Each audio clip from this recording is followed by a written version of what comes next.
Namaste. A very pleasant and cheerful morning to all. I, Dr. Rajashri, from SKN Sinhagar College of Engineering, Koti, Pandharpur, welcome you all on the sixth day of Navratri talk organized by Indology Foundation, Delhi, in collaboration with Sinhagar Institute, Pune, and SNDT University, Mumbai. Today is the sixth day of Navratri dedicated to Ma Katyayani, who is featured with 3 eyes and 4 hands, where she holds a sword in her one left hand and a lotus in another. The other 2 hands respectively show protection and var mudras. It is believed that one can recite this mantra to achieve divine blessings of Ma Katyayani. Katyayani Mahamaye Mahayoginyadhishwari Nandagopasutam Devipati me Kurute Namha. Folks, we all are so blessed today to hear one of the splendid daughters of India, a great personality, an eminent scholar, Honorable Dr. Bhavani Rao R. I'm very much pleased and it's my proud privilege to introduce Honorable Bhavani Ma'am in front of you. Honorable Professor Bhavani Rao R. is the director of Amachi Labs, the Human Computer Interaction Research and Development Center at Amrita Vishwa Vidyapitham and the Center of Gender Equality and Women's Empowerment. In addition to serving as director, she also holds the UNESCO Chair on Gender Equality and Women's Empowerment. Her work has been closely associated with the United Nations and the Government of India on several flagship projects. Amachi Labs pioneers research and development in technologies such as haptics, VR, AR, robotics, and automation towards skill development in the areas of TVET and 21st century skills. Technologies developed in the center are used to train women and young adults in 65 plus rural communities, as well as 9 PMKVY centers across the country.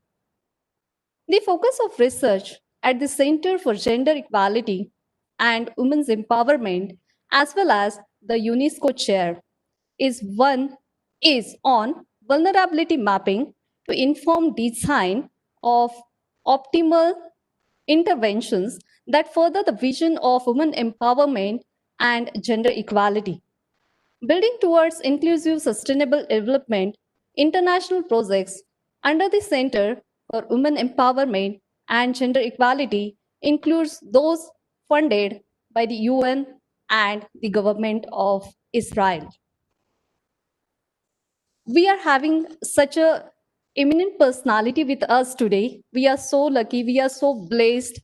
Now I request Honorable Dr. Bhavani Ma'am to please enlighten us by your thoughts. Please, ma'am.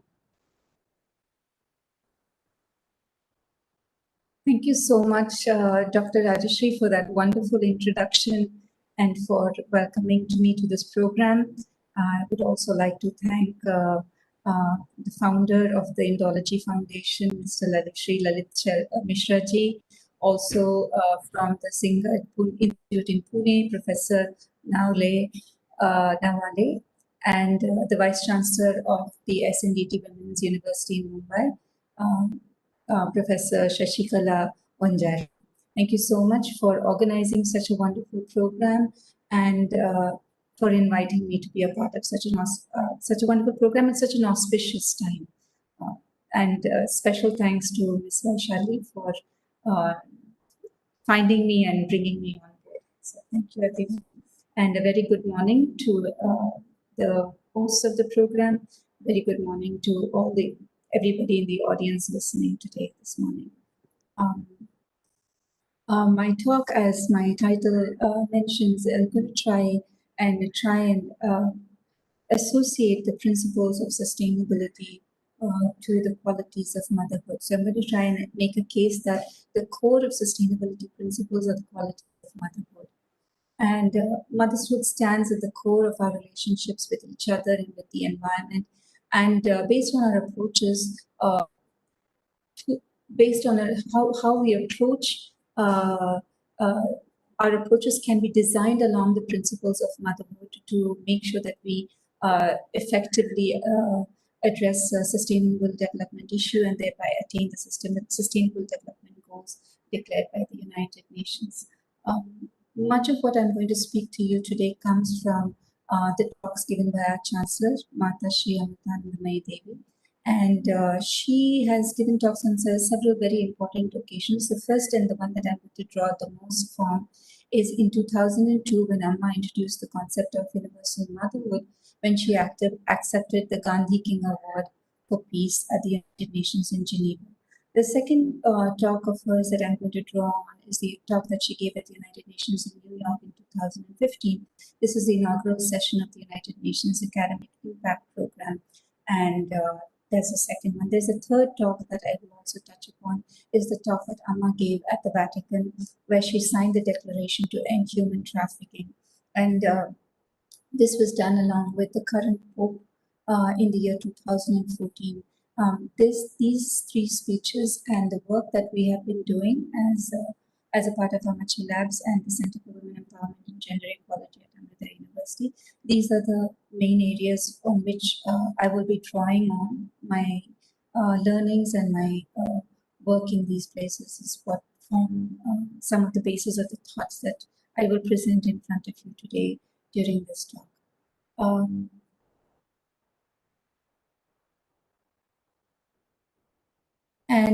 So let me start with what exactly are the SDGs and why is it so important to us and why is it that we should be thinking about the SDGs. And so the SDGs stand for the Sustainable Development Goals. There are 17 Sustainable Development Goals, and these were born at the United Nations Conference for Sustainable Development in Rio, in Brazil, in the year 2012. And the objective of these goals was to produce a universal set of goals for the entire world so that we can meet our most pressing challenges that are related to the environment, related to the political situation, and related to the economic challenges that the world is facing.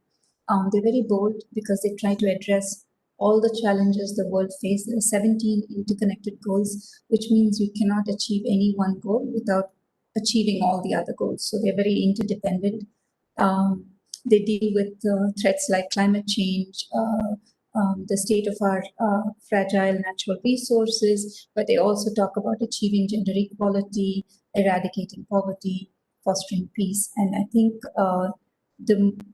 they are a way where they kind of are unique in the sense because they cover so many elements that and facets that touch our life, but also a confirmation that the entire international community has made to end poverty everywhere.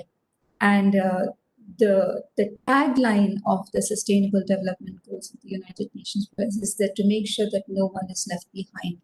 The most important and overarching goal is to end poverty in all its forms, and their commitment is to make sure that no one is left behind. So this is the background of the Sustainable Development Goals are the background. It's something that is so important to our time. This is what I'm going to talk about, but I'm going to talk about can we bring a unique perspective on how we can achieve a mindset and an approach that basically you can take to addressing any and all of the goals together.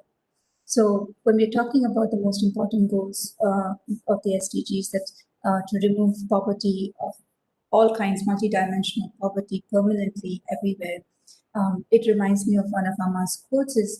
This is the quote that I draw from the United Nations Academic Impact speech, that there are two kinds of poverty.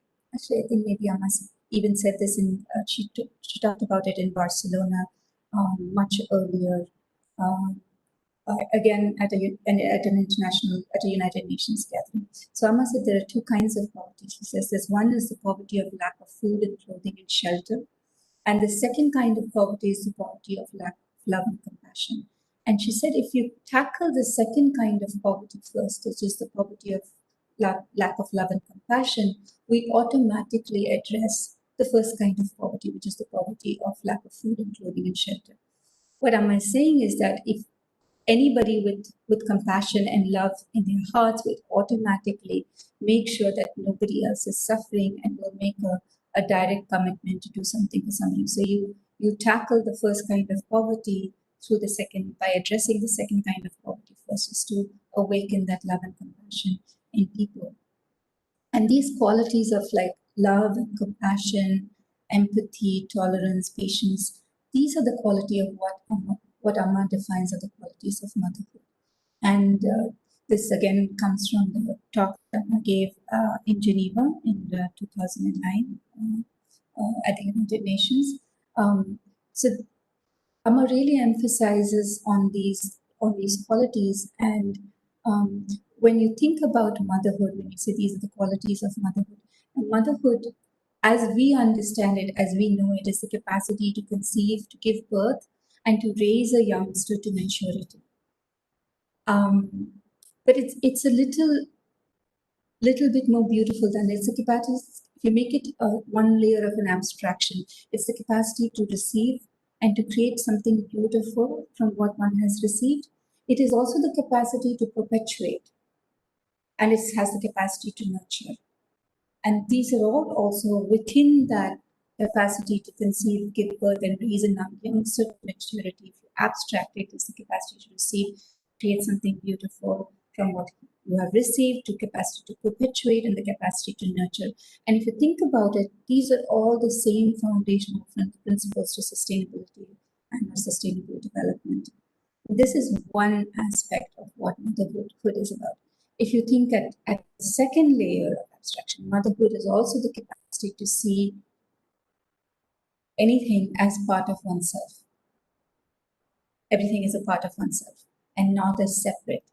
And this is indeed manifest Advaita, non-dualistic. It's the closest thing that comes to Advaita, is when you see something as a part of oneself. And if you really now look back, now you bring this very abstract element back into SDG language, they talk about leaving no one behind. So how do you leave no one behind? Is one way is to see everything as a part of oneself. And so this motherhood is the capacity of a mother not to see the child as separate from itself, but a part of itself. And the capacity of the philosophy of motherhood is to be able to see everything as a part of you and not separate from you, is one sure way of getting to the attitude of leaving no one behind. How do you get to the point of leaving no one behind if you don't start from actually situating yourself in a position where you see see everything and acknowledge everything and understand that, and then make sure that no one is left behind. And when something is a part of yourself and you do not see it as other, then you don't treat it as a commodity. You treat it with love and respect because it is a part of you. You don't deliberately hurt yourself. You take care of yourself if a part of you is wounded. If your hand is wounded, automatically, Amma says, the other hand will go to help this hand or will try and ease the pain in the other hand.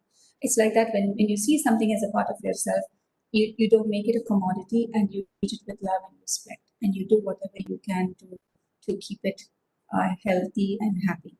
So when you see, like, for instance, the environment as part of yourself, then you don't exploit and you don't defile it, but you treat it with love and respect. If you see a woman or a child as a part of yourself, then you do not defile a child or exploit a child, but you treat it with love and respect. And here I will draw from a story that Amma talked about at the Vatican. Amma's mother, Damayanti Amma, taught Amma a lot of these very valuable lessons. So Amma says that when she was a child, they would go to the nearby river, which is the backwaters actually, and they would have a bath over there. And then when Amma would go for her bath, Damayanti Amma would tell her, You do not pee in a river because river is the goddess and it's sacred, and you do not defile it. So Amma says that when you learn to love and respect any natural resource or anything, then you automatically do not defile it and you do not exploit it. This is the same thing as when you see something as either divine or as a part of yourself, then you give it the respect that it deserves. And herein lies the key to reduced inequalities.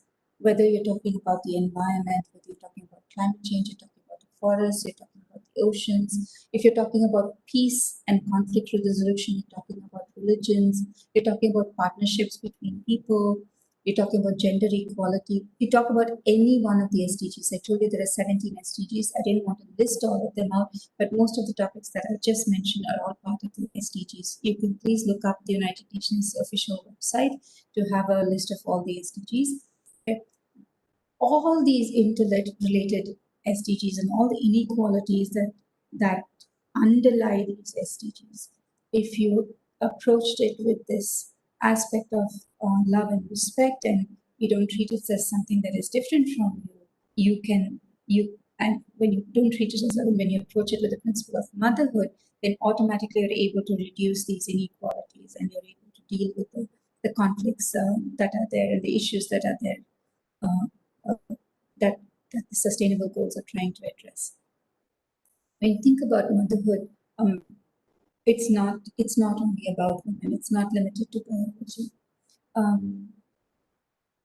but it is an expression of these qualities that Amma listed out: the qualities of love and compassion, patience, tolerance, respect. These are the qualities that form motherhood. And yes, one may say that motherhood manifests more easily in women than in men because they give birth. But Amma says that there is a man in every woman and a woman in every man. This is actually reflected very beautifully also in our ancient, very iconic Ardhanarishwara. The truly balanced human is the human that basically balances their feminine side with their masculine side. So there is that quality of motherhood that is latent in every woman and every man that must be awakened and that can be awakened. And therefore, while it is not something that is exclusive to women, it can manifest itself far easier in women than in men because of just the fact that they give birth to children and then they look after and they nurture the children, and therefore it comes easier. But it's not a general rule, and I don't want to bracket. There are some men who are equally compassionate or more so even. And it's also important to bear in mind that these qualities of motherhood, compassion, love, empathy, tolerance, they're not a weakness and they should be treated as weakness or never be understood as weakness. Actually, the qualities of motherhood, it's powerful. It is power, but it's pure power. It's what Amma says is this power of motherhood is pure power. Without the motherhood principles, without love and without compassion, power becomes corrupt. And when there is power without the principles of motherhood, it only exacerbates divisions and inequalities and disruption. So what do we mean when we talk about the power of motherhood? I think this may be best captured in one of the mantras of the Lalita Sahasranama, Om Ichha Shakti, Jnana Shakti, Kriya Shakti, Swarupini. And the three powers of the Divine Mother are reflected as Ichha Shakti, Jnana Shakti, and Kriya Shakti. And I will explain to you what these three powers are. I'm sure most of you already know about it, but I will just explain. So Ichha Shakti is the power of intention.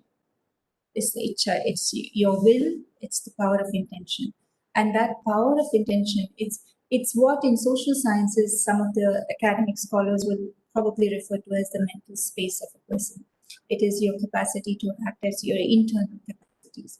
It's the power of intention. Now, this power of intention must be, when it's based in motherhood, it becomes pure and it becomes rooted in compassion. And so Ichha Shakti, the intention or the power of intention that is rooted in compassion, is Ichha Shakti.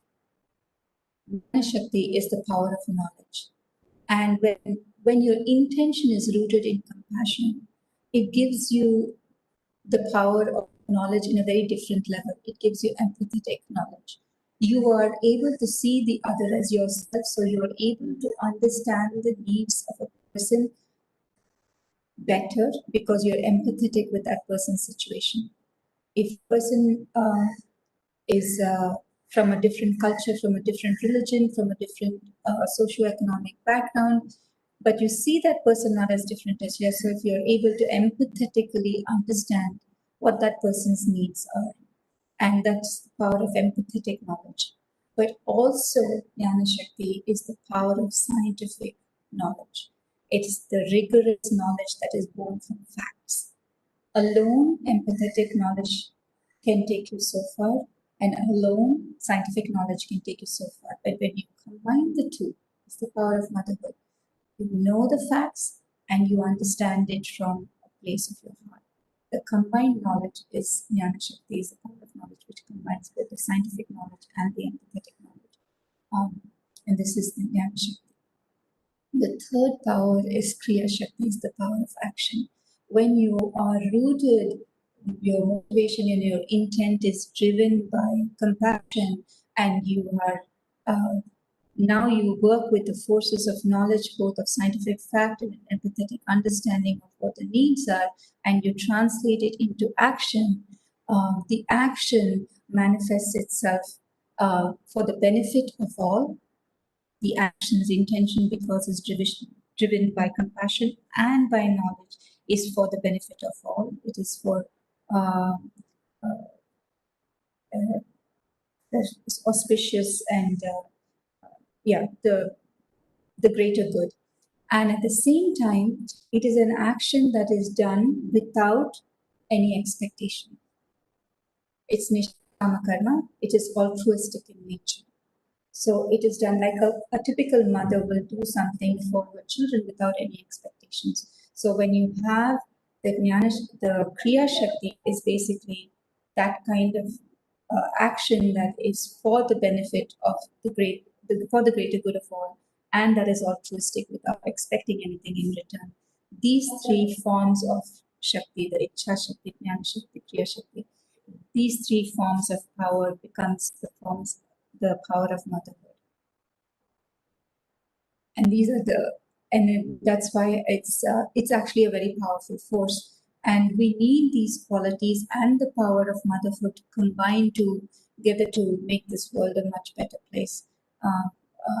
And just off on the side, I mean, if you look at the current situation of COVID and you look at the world, and it's very interesting to see that there have been repeated articles in the newspapers, and I'm sure you're following these things, about how during COVID, certain women national leaders, whether it's the Prime Minister of New Zealand, Ms. Jacinda Ardern, or the Chancellor of Germany, Angela Merkel, these are all women leaders, the Prime Minister of Finland.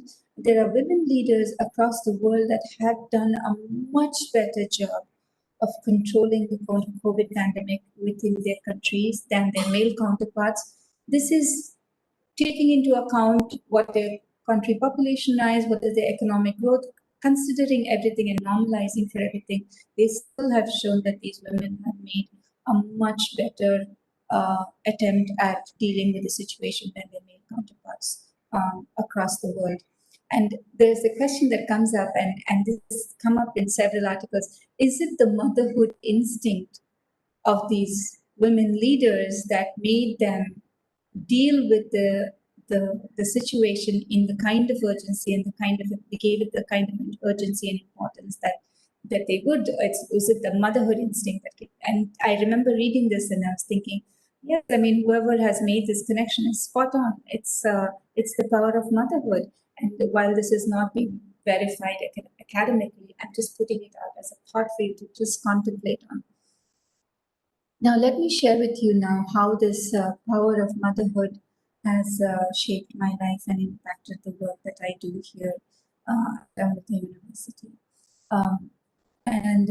Now I think I mentioned that Amma is our chancellor at the very beginning of the talk. And but Amma is also a spiritual leader, and I think almost everybody in India has heard of her. Mata Amritanandamayi Devi. She's based in Kerala, but she travels to Mumbai and Maharashtra very frequently, almost every year, except for this year during the pandemic. Um, Amma, in her essence, embodies the principles not just of motherhood but of universal motherhood.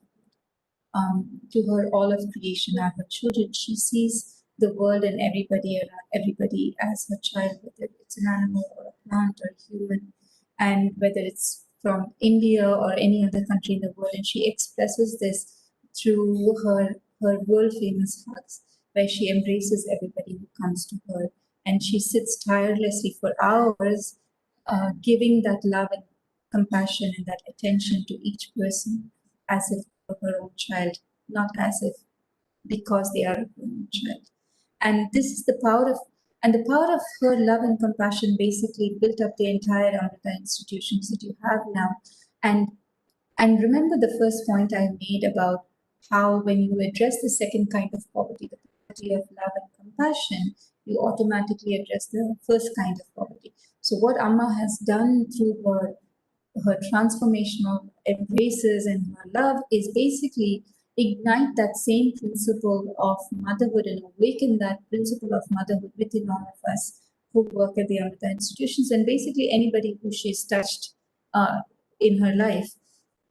And this awakening helps us then work towards the needs of those who are underserved, to work with people who are afflicted by the first kind of poverty, and indeed multidimensional poverty in all its dimensions. And this is the multiplier effect of Amma's love and compassion, and how she, while she is also working on helping the underserved, she now has touched upon millions of people across the world to do the same kind of work that she is doing, is igniting that power of motherhood and that those principles of motherhood within each one of us. So now I will, inspired by Amma, guided by Amma, my works at the university started in 2009 at Amrita University when we first started the Yamachi Labs, and then later the Center for Women Empowerment and Gender Equality. This was started by Amma, guided by Amma, and based on the principles of motherhood as envisioned by Amma. Under the guidance of Amma, we have been working with women in rural India. Now, when you talk about why women, because women are the caretakers of all the vulnerable populations. They look after the children, they look after the elderly, they look after the disabled, they look after the men folk. They look after cattle, they look after the other livestock, they look after the fields, they look after all the natural resources. So they're also the first teachers, the Adi. So when you work with women, you're basically working in all these areas, and that's why actually going back to the SDGs, the Sustainable Development Goal 5 is the goal to gender equality, and its main focus is on women's empowerment. But this topic of women's empowerment is not limited to SDG 5. It is actually cuts across all the sustainable development themes because the whole world recognizes that when you work with women, you automatically tackle all the problems and all the issues in this world. And therefore, it's something that cuts across, and it's also the reason why we don't work only with women, but predominantly we work with women. So Amas has started several activities that are around women's empowerment.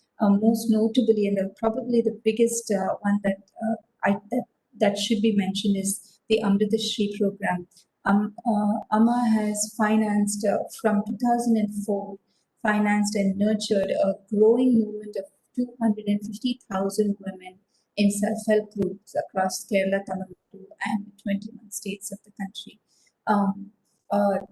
These women have been so empowered now. They are helping the other women in their community by building houses for them, by providing education funds for their children to study, for paying for surgeries, remarkable service activities that are conducted now by the Amrita Shri movement which is it is phenomenal. Apart from that, there's also some very significant. I cannot list everything that Amma does because there's just too many, but I'm just highlighting. Amma also started a whole lineage of women who perform pujas in temples. They're the main priests, and she has trained over 300 women priests that conduct rituals and homas and yajnas across India. Um, and it's actually, I'm sure there are some very beautiful online videos that you could see where all women are performing these very sacred ceremonies, and that's another thing. But in coming down to the work that we do, we've been working in skill development. Again, this is in 21 states and across 101 communities that AMA has adopted across India. Um, uh, we have worked on not just in skill development, we've worked with women in community mobilization towards larger sustainable development goals like clean water and access to sanitation, contributing towards the Swachh Bharat program. We've trained women in accessing government schemes to make sure that all their basic needs are covered for. Also created women change agents in all the communities that we have worked in. But it's not just also the work that we have done in the field, it's also about transforming ourselves as people and to be able to invoke those qualities of motherhood within ourselves. And I've shared two quick short stories with you about our experiences in the field with respect to motherhood. There's two young men who are from our lab, and they were sent to Himachal Pradesh to start the work in the villages in Himachal Pradesh. And when they went to the villages, they found that even though there was a whole discussion on starting to work and to doing things at the village, and there was general approval, we found it that it was very, very hard to connect with the people in the village. They did not trust us because so many NGOs had come and gone and had not done anything tangible over there. So there was complete distrust. Um, the place was there was no sanitation and there were no toilets, and it was probably one of the most difficult places for somebody from the urban area to go to in terms of sanitation issues. And I remember these two young men went there, and part of the thing was that to first to talk to the community and to get a group of 9 to 10 women who would be interested in skill development practices and to interested in bringing sanitation practices into their homes, and then start to work with those women. And when they went, there was not a single person who was willing to talk to them, not a single person who was willing to address the issue. So they came from a point, so they reflected, so they had a choice to either to go back because there was nothing could be done, or what should they do. So they reflected on Amma's words on love and compassion and on patience and on forbearance. And so holding these values in their hearts, they said they found one lady who was interested in sanitation. And they said, okay, we will build a toilet for you. And two of them, there was no labor help, nothing, but two of them worked day in and day out to just build a toilet for this woman in the village. And then slowly people started wondering, why would somebody do something for them with nothing? These are engineers and people who finish their MBA, they're very highly qualified young men. Why are they coming and digging pits in our village? And slowly they saw the hard work and they saw the love, they saw the compassion, and they saw the patience and forbearance of these two young men. And soon enough, by one, different people from the village came and started helping. And soon there was a whole mobilization of a whole group of women who started to learn how to build the toilets and build toilets in their own villages. And to date, they send back greetings to these two young men, and they always have tears in their eyes and say that your love and your compassion opened our hardened hearts. And this is a very beautiful story of how love and compassion made breakthroughs and made such wonderful changes in the community. I will share another story of another very strong person from our group who she's the head of the village coordination. It's a remarkable person, and she was traveling alone with another colleague, but she was the only woman into the villages in Chhattisgarh. And so, of course, everybody told her, "Oh, these are Maoist areas. You have to be careful. People are dangerous." But she had the faith of, and she lives the philosophy of motherhood very, very strongly, and she's a very strong woman in that sense. And so so there were men who came and asked her, "Why are you here? What are you doing here?" Men who were drunk, uh, but with every one of them, she spoke to them. She dealt with that entire community, rooted in the principles of motherhood, in love and in compassion, not in distrust, but in trust, in compassion. And she basically turned that entire community around to have so much of respect for her. Even now, when she goes to Orissa and Chhattisgarh, they treat her as she's one of their family because she treated them as their own, as her own. And these are the kind of bonds that have been built through the power, through embodying the principles of motherhood in our actions. And the kind of change is always slow; it's never instant, but the bonds are strong and everlasting. And through these bonds, we slowly work these changes. Um, and these are just some of the incidents of the work that we do that I was sharing with you. I also have a couple of short videos that I would like to share you to give you a better idea of what the lab does and how it goes about achieving the work it does. And I think I do have a little bit of time because I think we end the talk at 10:45, and I think I have just about time to show you those videos. So if it's okay, I'm going to do a screen share, and I will play these two videos for you. Um, just hang on.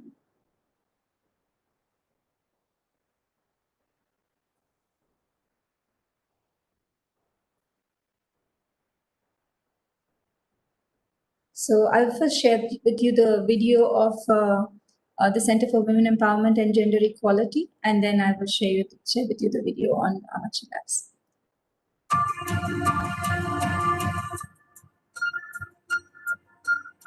Please let me know if you can hear. Our vision of gender equality is inspired by our Chancellor's words. Women and men are of equal value, like two wings of a bird, for without the two in perfect harmony, humanity cannot progress. We hold India's only UNESCO chair in the area of gender equality and women's empowerment. Our research goal is to further women's empowerment and gender equality as a community agenda in harmony with the environment towards a sustainable future.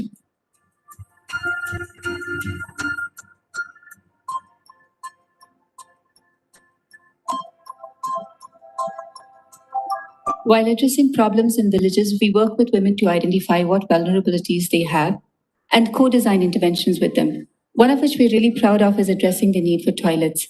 We taught women to build and maintain their own toilet, and after they mastered these skills, they mobilized the community towards ending open defecation. Some now earn a living by building toilets for others in the village. It's a win-win situation. It's a community-led total sanitation approach. Some of our women leaders were even honored by the President of India for their efforts towards ending open defecation. This was a huge achievement and a source of inspiration for all.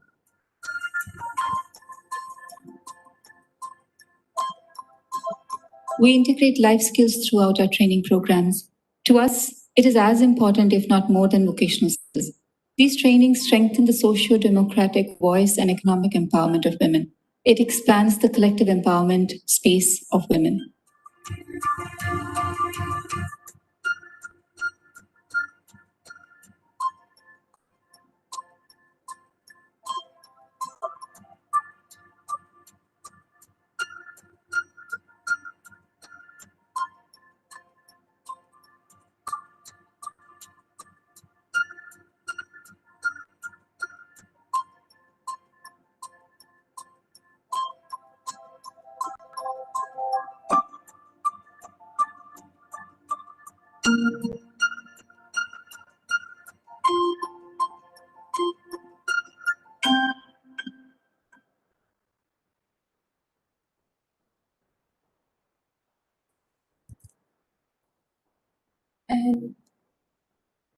I will be playing another short video. This is the video on the work that we do here at Amachi Labs. And yeah.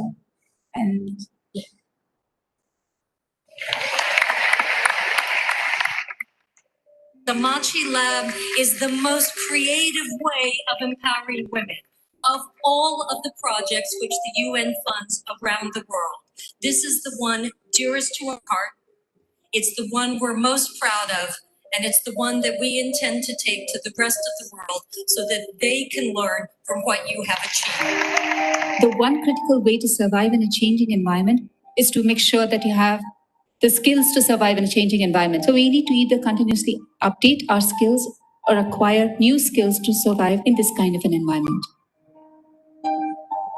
We are a multidisciplinary group of close to 100 people. We have engineers, artists, artisans, videographers, social scientists, field workers, volunteers, and exchange students from around the globe, and all working to understand India's complex social problems and together build solutions. With vocational skills training, there's a huge component that you have to do with your hands. So how do you teach something with your hands by using technology?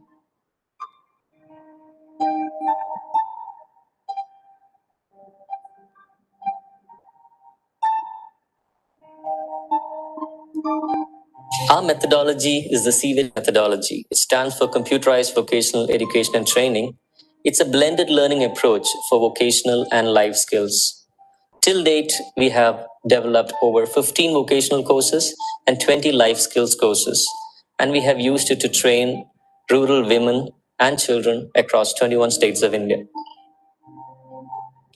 You can't throw technology at difficult social situations and expect it to get better. You have to take it there. You have to work very sensitively to see how it's going to fit into people's lives. They spend their time in the villages along with our end users to really understand their issues from a place of empathy and of connection.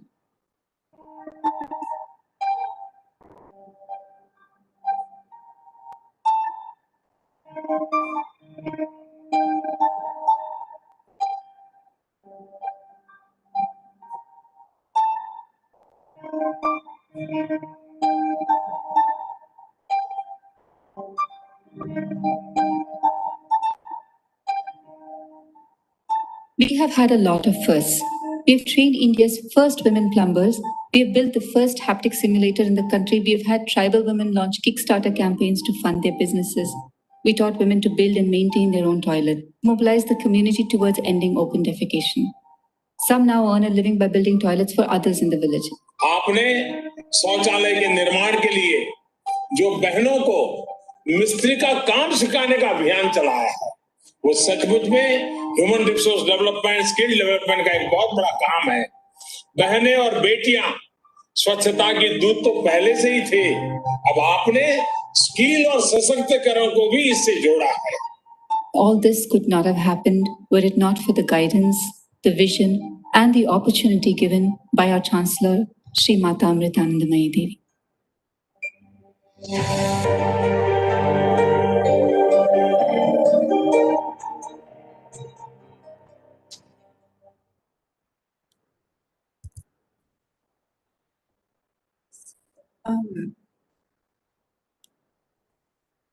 Yes. So there is an interesting point that I would like to make. Even when you're designing technology, you can keep the principles of motherhood in your heart, because when you're designing technology for people, you have to be able to understand them. Like it is said in the video, you should be able to understand their needs and you should be able to design it for their needs. And that requires some level of empathy and understanding of people's needs. And so even in terms of designing technologies towards sustainable development, because you're not only designing technology for consumerism and consumption, and it's not based on commodities, it's based on sustainability. So if you want to build even technologies for sustainable development, you may want to keep the principles of motherhood as the basis for that. And so with this, I would like to, I think, end my talk with a prayer, which is probably going to be the most quoted prayer for this 9 days, is Ya Devi Sarvabhuteshu Matrurupena Samstita Namaste. Thank you, Amma. Thank you, group. Thank you, everybody, for this wonderful opportunity. Thank you so much, ma'am. Thanks a lot for your glorious thoughts that gleamed us with enthusiasm and new hopes to look forward. Your thoughts and efforts are way to live a very proud, empowered, and sustainable life to women.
Rashmi ma'am, your voice is not coming.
Very thanks audience and Bhavani Rao madam, you just enlightened us with all the works. And I request audience to please join us today's evening session. In today's evening session, Dr. speaking on women archaeologists of India and abroad.